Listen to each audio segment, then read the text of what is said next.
You know what's funny about money? Spending it gets harder the older you get. Not because you have less. Sometimes you have more than ever, but because your brain turns into a miser, a scared little miser sitting in the corner counting coins and whispering, "What if it runs out? What if this is all there is? What if, what if, what if?" I'm Salvatore Benedetto, 106 years old. I've watched dozens of people retire over the years. Friends, customers, neighbors. Some of them did it smart. Most of them didn't. And the ones who didn't, it wasn't because they didn't save enough. It was because they didn't spend enough at the right time on the right things. That probably sounds backwards. Your whole life people tell you save, save, save, don't spend, be frugal, and that's good advice until it isn't, because here's what happens. You work for 40, 50 years. You save your money like a good person, then you retire. Your paycheck stops, and suddenly your brain goes haywire. Every dollar you spend feels like a dollar you'll never get back. Every purchase feels dangerous. You start convincing yourself you can't afford things you can absolutely afford. I've seen it happen to the smartest people I know, engineers, teachers, accountants, people who could calculate exactly how much money they had, paralyzed by fear the moment that steady paycheck disappeared. So let me tell you something. There are things you should buy before you retire while you still have income coming in, while your brain still feels safe enough to spend. Because once that paycheck stops, trust me, it gets harder. I'm going to give you 10 of them. Not because I'm a financial advisor. I'm a cobbler for God's sake, but because I've lived long enough to see what matters and what doesn't. And because Gloria, my second wife, God rest her soul, she was a nurse for 40 years. She watched people at the end of their lives, and she told me things about what people regret, things about what they wish they'd done differently. So sit down, pay attention. This might save you years of frustration. Number one, get your body fixed. I mean it. Whatever's wrong with you, your teeth, your knees, your hips, your eyes, fix it while you're still working. I had a customer, Vincent Duca, retired in 1987 from the phone company, good pension, good savings, everything lined up. But he'd been putting off his dental work for years. "I'll do it when I have time," he always said. Well, he retired. He had time. But now he was on a fixed income. And suddenly those crowns and bridges seemed too expensive. Medicare doesn't cover dental. Did you know that? Most people don't until they find out the hard way. Vincent spent the first 5 years of his retirement with teeth that hurt every time he ate. Couldn't enjoy a good meal, couldn't bite into an apple, all because he didn't spend the money when his employer's insurance would have covered most of it. So here's what I want you to do. Make a list of every health thing you've been putting off. That knee that bothers you when you climb stairs, get it looked at. Those glasses you've been squinting through for 3 years, get new ones. That tooth that's been sensitive, fix it now. Your employer's health insurance is almost always better than what you'll have after you retire. Use it. Use all of it.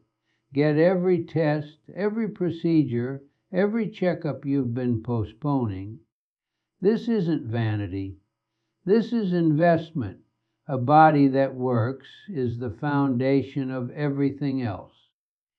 You can have all the money in the world, but if you're in pain every day, what's it worth? Number 2, fix your house. If you're planning to stay in your home after you retire, and most people do, then fix it now. The roof, the plumbing, the heating system, the windows, all of it. I learned this one the hard way.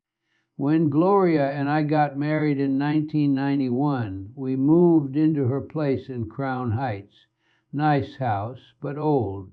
Built in 1923, the heating system was original. Can you imagine? A heating system from 1923 trying to keep up with New York winters. I kept saying, we'll replace it next year. But I was 71, I was retired. Every time I looked at the cost, my brain screamed at me, that's too much. You can't afford that. What if you need that money later? So we didn't replace it. And every winter for 4 years, we froze. Gloria would wear 3 sweaters inside the house. We'd huddle in the kitchen because it was the warmest room. Ridiculous. We had the money. We just couldn't make ourselves spend it. Finally, in 95, the whole thing broke down in February. Middle of the night, pipes froze, burst, flooded the basement. Emergency repair cost us 3 times what a planned replacement would have cost. Don't be like me. If your roof is 20 years old, replace it before you retire. If your appliances are dying, replace them before you retire. If you've been dreaming of remodeling the kitchen, do it before you retire. You're going to be spending a lot more time in that house. Make it comfortable. Make it safe. Make it somewhere you actually want to be. Number 3, buy a car you can trust and pay it off before you retire. I didn't drive until I was 53. In Brooklyn, you don't need to. But when Gloria and I wanted to travel, we needed something reliable. So in 1992, we bought a Honda Accord brand new, paid it off in 3 years. That car lasted us 18 years. 18 years. We drove it to the Grand Canyon and back. We drove it down Route 66. We drove it to North Carolina to see Gloria's family more times than I can count. Never broke down once. Best money I ever spent. Here's why this matters. After you retire, you're not going to want to deal with car problems. You're not going to want the stress of something breaking down on the highway. You're not going to want monthly payments eating into your fixed income. Buy something reliable, not flashy, reliable. Pay it off while you still have a paycheck. Then when you retire, transportation is one thing you don't have to worry about. And if you've always wanted a particular car, something you've dreamed about your whole life, this might be the time. Not a Ferrari. I'm not saying be stupid, but if there's a car that would make you happy every time you got in it, and you can afford it, maybe this is when you do it. Gloria wanted a convertible. She'd never had one, so after the Accord died in 2010, we got a used Mustang convertible, cherry red. She was 82 years old, driving around Brooklyn with the top down, laughing like a teenager. Worth every penny. Number 4, if you're going to move now.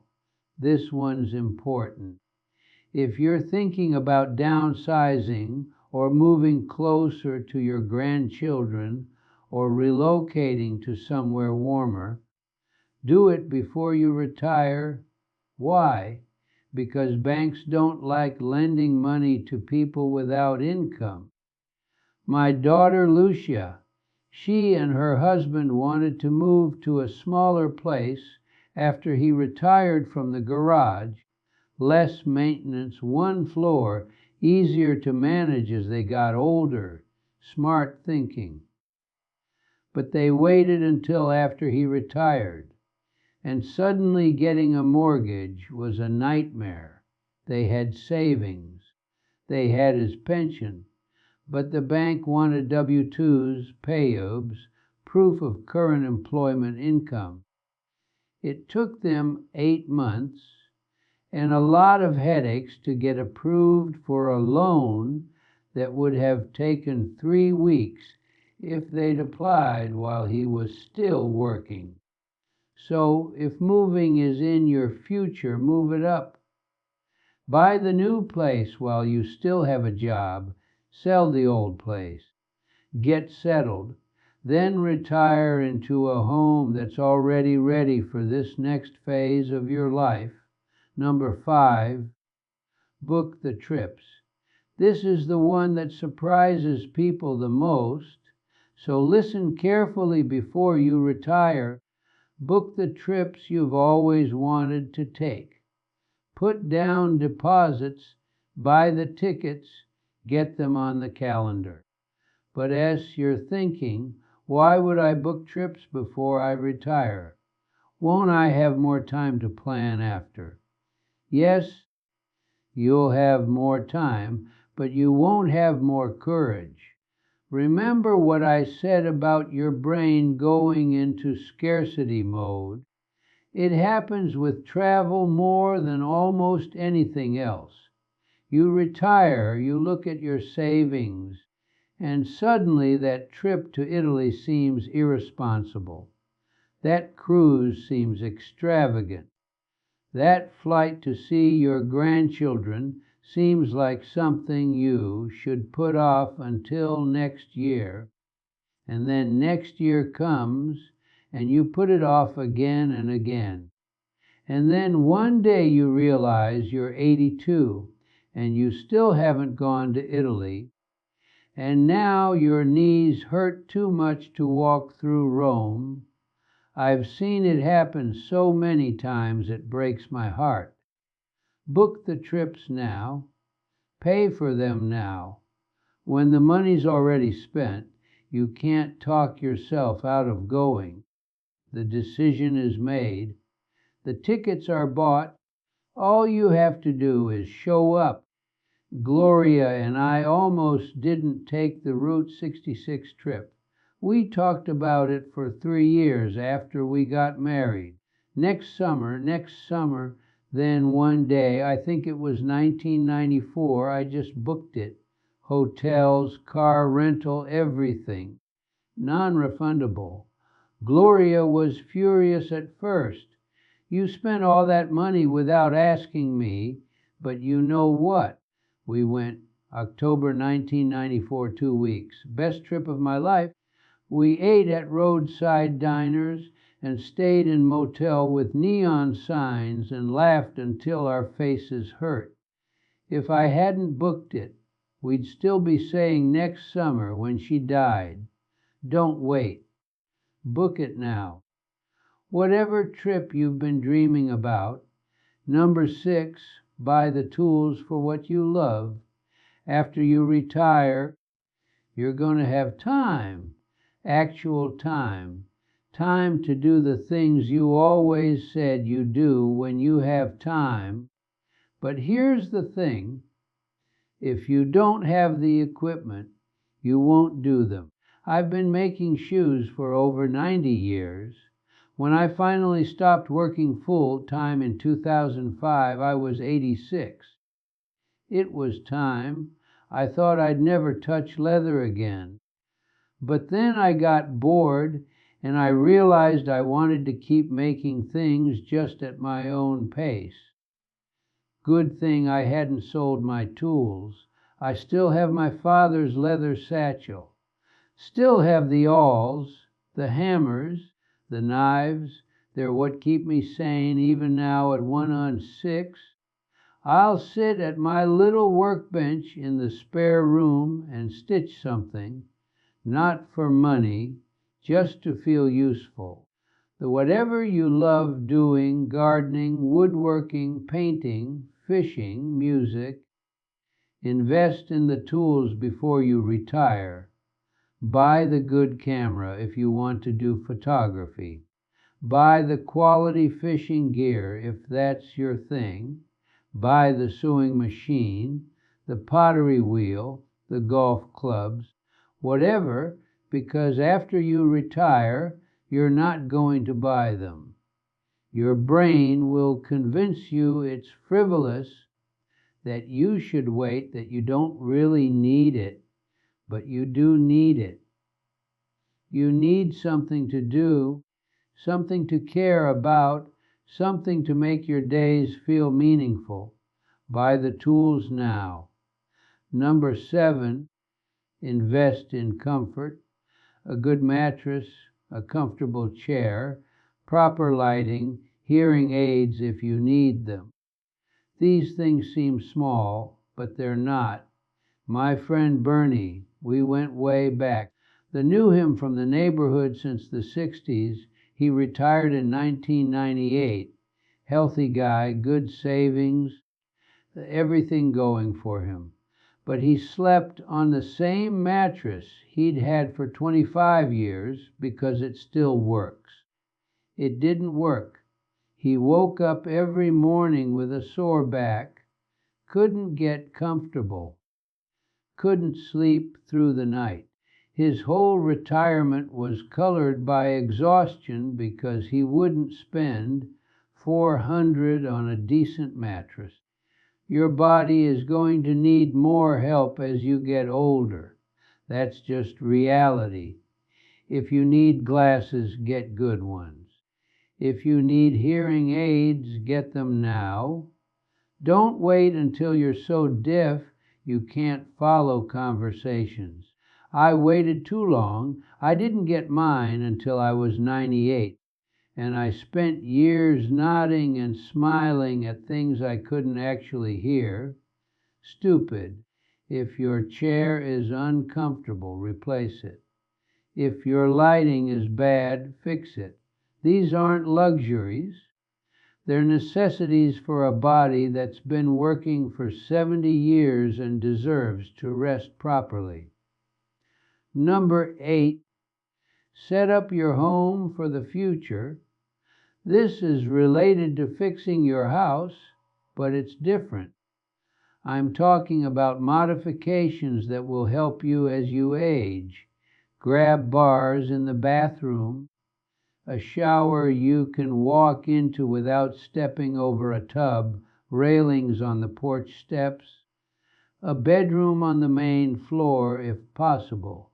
When you're 62 and thinking about retirement, these things seem ridiculous.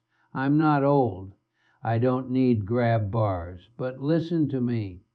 You will. Someday you will, and it's a lot easier to install them while you're still nimble enough to handle the disruption. Gloria was 62 when I married her, strong, healthy, walked everywhere. By the time she was 85, she needed the grab bars, needed the railings, needed the shower seat I'd installed 10 years earlier, just in case. Don't wait until you need them to install them.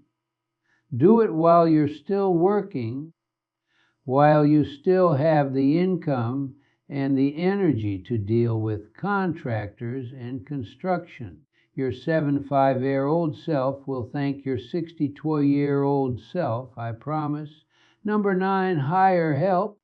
This one's hard for people like me, like us, people who've worked hard our whole lives, done everything ourselves, never asked for help with anything. But here's the truth. After you retire, you're going to need help. And it's easier to set that up financially and psychologically before you retire. A cleaning service, maybe. Someone to mow the lawn. A handyman you can call when things break. I resisted this for years. I can do it myself. I've always done it myself, but there came a point, I was probably 89 or 90, when I couldn't do it myself anymore. And by then, I'd never had anyone help, so I didn't know who to call. Didn't know what anything should cost. Felt like an idiot. If you're going to need help eventually, and you are, start building those relationships now. Find a good cleaning service while you're still working. You can afford it. Get used to having someone else handle the things that drain your energy. This isn't laziness. This is wisdom. This is saving your energy for the things that actually matter to you. Number 10, invest in people. This is the most important one, so I saved it for last. Before you retire, spend money on your relationships. Specifically, spend money on experiences with the people you love. Take your grandchildren on a trip before you retire while you still have the income to do it comfortably. Take your spouse somewhere special, not someday, but now visit friends you haven't seen in years. Buy the plane ticket. Make the effort. Because here's what nobody tells you about retirement. The money isn't really the point. The money is just a tool. What matters is who you're spending your time with. And if you spent your whole working life saying, I'll see them when I have time, you might find that when you finally have time, they're gone, they've moved on, they've gotten sick, they've died. My biggest regret, and I don't have many, but this is one, is that I didn't take my son Enzo on a trip, just the two of us, before we got into our troubles, before the years of silence. If I'd done that, maybe we'd have had something to hold on to when things got hard. A memory that was just ours, a foundation we could have stood on. Don't wait to spend time with the people who matter. Money comes back. Time doesn't. So there they are, 10 things: your body, your house, your car, your location, your trips, your hobbies, your comfort, your future needs, your help, your people. Spend the money on these things while you're still working, while your brain still feels safe, while you still have that steady paycheck telling you everything's going to be okay. Because after you retire, even if you have plenty of money, spending it gets hard. Your brain goes into survival mode. Every purchase feels dangerous. You'll start convincing yourself you can't afford things you absolutely can afford. I've watched it happen to too many people, smart people, careful people, people who saved well and then couldn't enjoy what they'd saved because they were too scared to spend it. Retirement planning isn't just about saving money. It's about learning how to spend it wisely at the right time on the right things. And the right time for a lot of things is before you retire, so go make your list. Start spending not foolishly, not frivolously, but smartly on things that will make your next 30 years comfortable and meaningful. You've worked hard your whole life. You've earned this. Now stop hoarding and start living.